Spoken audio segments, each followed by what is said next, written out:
आज मैं आपके लिए अवशान देवी माता की एक कथा लेके आई हूँ जो बहुत ही दर्द भरी है। इस कथा को आप अंत तक देखिएगा। अगर ये कथा आपको पसंद आए तो लाइक करिएगा, सब्सक्राइब करिएगा और कमेंट्स बॉक्स में जय अवशान देवी माता ना लिखना भूलिएगा। अवशान देवी माता लिख के आप अपने जो भी आपकी मनोकामना है वो भी आप मांग सकते हैं और माता रानी मेरा विश्वास है कि ये पूरा करेंगी। एक छोटा सा गांव था, उसमें एक माँ बेटी रहते थे। बेटी का नाम टिंकी था और माता का नाम मीना था। मीना का पति अभी कुछ ही साल पहले खत्म हुआ था। उसने टिंकी को बहुत मुश्किलों से पाला था, क्योंकि पति के देहांत होने के बाद उसके पास कोई भी काम ना था। जो घर की पूंजी थी वो धीरे धीरे खत्म हो गई। जेवर जट्टे उसके बिक गए, खेत खलियान बिक गए, क्योंकि वो घर के बाहर उसने कभी कदम ना रखा था। अब टिंकी उसकी 8-10 साल की हो गई। वो पढ़ने जाती और जो माँ थी मीना वो घरों में काम करती थी। जो घरों में काम करने से उसको अनाज वगैरह मिलता था उसी को घर ला के दोनों माँ बेटी का गुजारा हुआ करता था।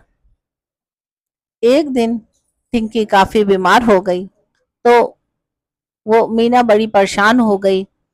उसने सोचा अगर ये टिंकी ही नहीं रहेगी तो मैं क्या करूंगी जी के। मेरा पति तो पहले ही से स्वर्गवास हो गया है। कोई रिश्तेदार नातेदार घर भी नहीं आता है, ना अड़ोसी पड़ोसी कोई साथ देंगे। मैं अकेले कैसे जीवन जीऊंगी। आज तो टिंकी ने आंखें भी नहीं खोली, एक बूंद पानी की भी नहीं पी। तभी मीना ना किसी काम पे गई, ना किसी चौके चूल्हे पे गई और ना उसने घर में ही कोई भोजन बनाया। पड़ोसन आई, बोली क्या नीम हकीम को दिखा चुकी हो तो एक बार अपने कुल देवी की भी आराधना कर लो। तभी उसे याद आया कि उसकी सास जब कोई पूजा होती थी कुल देवी की ही पूजा करती थी। कोई दुख मुसीबत खुशी आए तब उसे याद आया मेरे घर की तो कुल देवी अवशान देवी माता है, चलो उन्हीं की पूजा करने जाती हूँ। लेकिन यहाँ कहाँ मंदिर है, मैंने तो आज तक देखा नहीं। मेरी सास जाया करती थी। फिर उसने पड़ोसन से पूछा यहाँ कोई मंदिर है। उन्होंने कहा हाँ, एक अवशान देवी माता का बहुत पुराना मंदिर है, लेकिन ना जाने वो क्यों किसी कारण से बंद कर दिया गया है।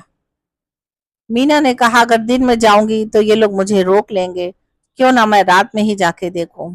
मीना दिन भर माता रानी का नाम जपती रही और जैसे ही सांझ ढली वो वहां से अपने घर से निकल के पड़ोसन के घर गई और उसको कहा कि टिंकी को देखे रहना, मैं अभी किसी काम से जा रही हूँ, थोड़ी देर में आती हूँ। वो सीधे जल लेके माता के मंदिर पहुंची। वहां माता के मंदिर जैसे ही पहुंची तो देखा माता रानी का द्वार थोड़ा सा खुला हुआ था। उसने कहा अरे, पड़ोसन तो कह रही थी ये तो द्वार जंजीरों से बंद है, लेकिन यहाँ तो थोड़ा सा खुला हुआ है और थोड़ी थोड़ी रोशनी दिए की भी आ रही है। धीरे धीरे मीना मंदिर के अंदर गई और मंदिर जाने के बाद माता रानी की मूर्ति के आगे रोने लगी। बोली माँ, मैंने आज तक आपसे कुछ भी नहीं मांगा है, आज पहली बार मांग रही हूँ। आज एक माँ की झोली भर दीजिए, उसकी बेटी टिंकी को ठीक कर दीजिए। और फिर फूट फूट के वहीं पे रोने लगी। बोलने लगी माँ, अगर वो चली गई तो मेरा और कोई भी नहीं है, तो मैं भी जिंदा नहीं रहूंगी। कुछ ऐसा करिए चमत्कार जिससे मेरी बेटी ठीक हो जाए। मैंने नीम हकीम को तो बहुत दिनों से दिखाया, मैं एक लाचार माँ हूँ, मेरे पास बहुत धन दौलत भी नहीं है जो मैं शहर जाके इलाज करा पाऊं। हे माँ, मेरी बेटी को मुझसे दूर मत करना। मेरे पति को तो आपने पहले ही ले लिया है और मैंने कुछ भी नहीं कहा, सोचा ये मेरे कर्म का होगा, मेरे भाग में लिखा होगा। लेकिन अगर एक माँ से बेटी को जुदा करेंगी तो बताइए कैसा रहेगा। और ऐसा ना जाने क्या क्या कहती रही, खूब रोती रही। आधी रात बीतने को आ गई, लेकिन मीना मंदिर से ना गई। तभी वहां पे एक थोड़ा सा दिव्य प्रकाश फैला और उससे आवाज आई कि मीना तो घर जा और सुबह जब सूरज निकल आए तो उसके बाद तू अपनी बेटी को ये जल पिला देना। मीना ने देखा वहां एक छोटा सा कलश रखा है। मीना ने उसको हाथ में ले लिया और माता की जय जयकार करते हुए वो घर आ गई। अभी थोड़ी दूर पहुंची थी कि सवेरा होने लगा तो उसने कहा चलो सुबेरा होने वाला है, देखती हूँ टिंकी का क्या हाल है। जब अंदर गई तो पड़ोसन बोली, अब मैं जाती हूँ अपने घर में नहाती धोती हूँ, क्योंकि मुझे सुबह सुबह घर के काम करने के साथ साथ खेत में भी जाना है। मीना ने उसका बहुत बहुत धन्यवाद कहा।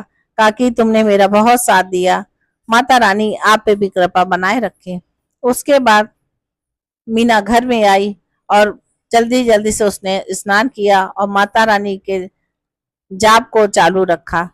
उसके बाद देखा, थोड़ी देर में टिंकी ने कहा, माँ मुझे बहुत जोर की प्यास लगी है, मुझे थोड़ा सा पानी पिला दो।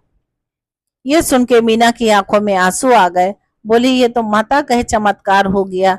कहा मेरी बेटी एक बूंद भी पानी नहीं पी रही थी, आंखें नहीं खोल रही थी और उसने अपने आप पानी मांगा। मीना ने फटाफट उसको जल पिलाया जो मंदिर से लेके आई थी। थोड़ी ही देर में देखा कि उसका ताप धीरे धीरे कम होने लगा।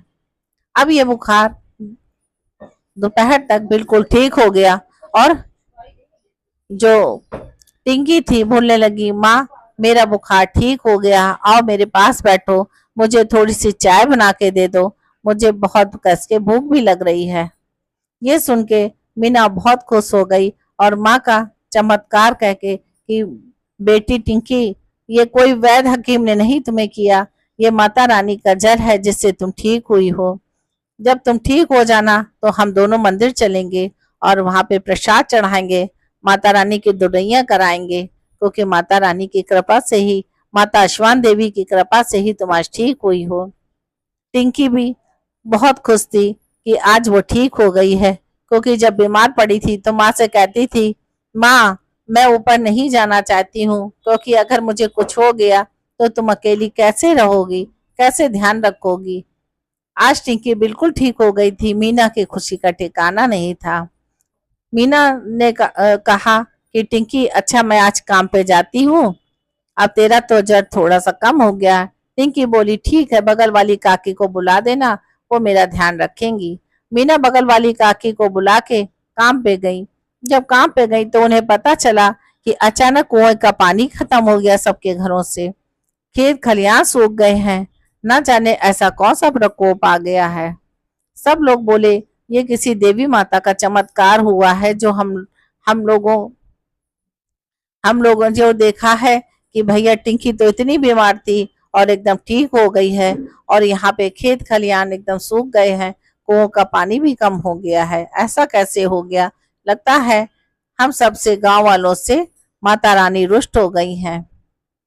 सब लोग अपनी अपनी तरह से प्रार्थना कर रहे थे कि हे भगवान, हम लोग को पानी दे दो, कुएं में पानी नहीं होगा तो कैसे हम लोग पानी पिएंगे, कैसे खेत खलियान में पानी डालेंगे तो हमारा अनाज उगेगा। तभी एक बुजुर्ग महिला आई, बोलो, उन्होंने सबको बुलाया और बैठक कराई। उसके बाद जब सब लोग आ गए तो बुजुर्ग महिला जो थी वो बहुत भली महिला थी।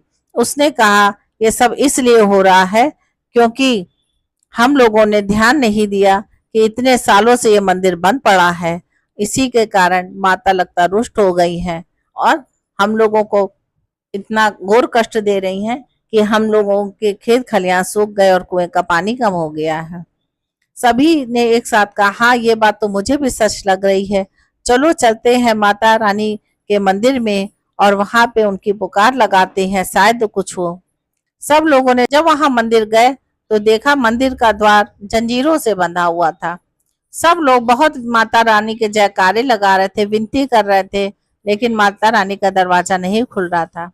तभी मीना वहां पर गई और उसने जो जल उस मंदिर से लाई थी, थोड़ा सा जल दरवाजे पे डाला और कहा, हे माता रानी, आप प्रसन्न हो जाओ, इन सब गांव वालों को माफ कर दो, जो भी भूल चूक हुई होगी मुझे तो पता नहीं, लेकिन हाँ ये तो मैंने सुना है सबसे कि यहाँ पे मंदिर को किसी ने बंद कर रखा था, कई सालों से बंद था।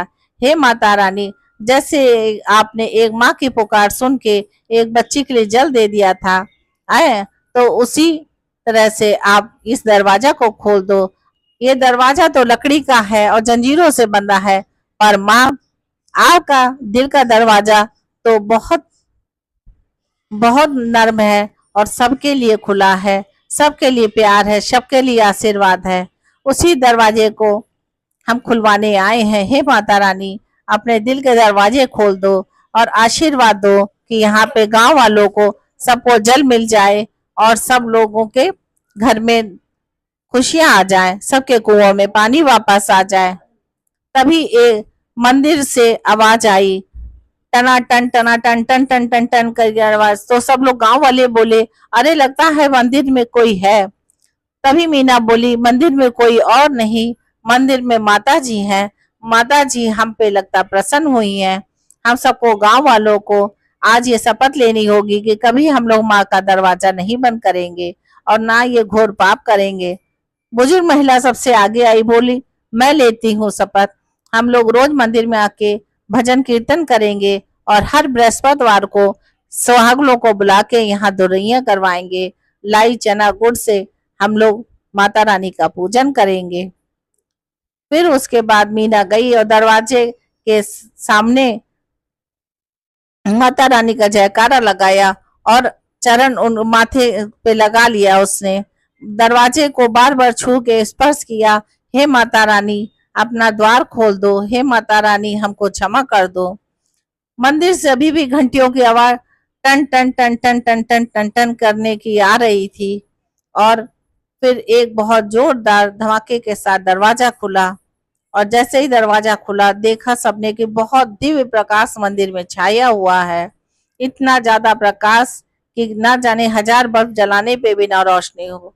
ये जब सबने रोशनी देखी तो सब जयकारे लगाने लगे और तब मीना ने कहा, माता रानी देखो हम लोग को दर्शन देने आ गई, सब लोग माता रानी के दर्शन कर लो। और जब भी कोई तुम लोग को कोई भी परेशानी हो, कोई भी घर में किसी के संकट आए, घर में किसी की कोई तकलीफ आए तो यहाँ सच्चे मन से माता रानी के पास आना और अपनी पुकार लगाना, माता रानी वो जरूर पूरी करेंगी। तभी उसने बताया कि टिंकी बीमार थी और मैं यहाँ पे आई थी। तब ये दरवाजा न जाने कैसे अपने आप थोड़ा सा खुला था और मैं इसमें प्रवेश कर गई। माता रानी को मैंने सच्चे मन से पुकारा था तो मेरी पुकार माँ ने सुनी और टिंकी आज आपके सामने देखो बिल्कुल स्वस्थ खड़ी है। लगता ही नहीं है कि इसको कोई बुखार भी हुआ था। सब लोग ने कहा ये बात सही है, ये सच्चा दरबार है और सब लोगों ने जोर शोर से वहां पे अंदर जाके माता के जयकारे लगाए। फिर सबने जाके मंदिर को धोया पोछा और माता की मूर्ति को दूध से जल से अभिषेक करा और उसके बाद पूजा अर्चना की। पूजा अर्चना भी कर ही रहे थे तभी माता रानी के मंदिर की जो पीछे की दीवार थी उसमें झरझर की कोई आवाज आने लगी। सब बोले ये पानी की आवाज कहाँ से आ रही है। तभी वहां पे जो भली महिला थी उसने मीना से कहा, बेटी जाओ तुम पे ही माँ की ज्यादा कृपा है, तुम झांक के देखो। जो उसने पीछे की दीवार पे हाथ लगाया जाके तो वहां से जैसे एक नल नुमा कोई वो दीवार से झरना जैसा बहने लगा। धीरे धीरे वो पानी बहते बहते मंदिर में आया, मंदिर से खेतों खलियान में और सभी के ना जाने कैसे कुएं अपने आप भर गए। सब लोग बोले, अरे माता रानी का चमत्कार देखो, कुएं में तो रस्सी डालने की जरूरत नहीं है, ये कुएं का पानी तो ऊपर लबालब भरा है, ऐसे बाल्टी डाल के भरा जा सकता है, किसी को रस्सी डालने की नहीं जरूरत पड़ेगी। सबने जब ये चमत्कार देखा तो सब लोग देख के हैरान हो गए और माँ के जयकारे लगाने लगे, कस कस के घंटियां बजाने लगे, माता की आरती करने लगे। उसके बाद एक बुजुर्ग आए हाफते हाफते, बोले चलो खेतों में बहुत अच्छी फसलें हो गई है।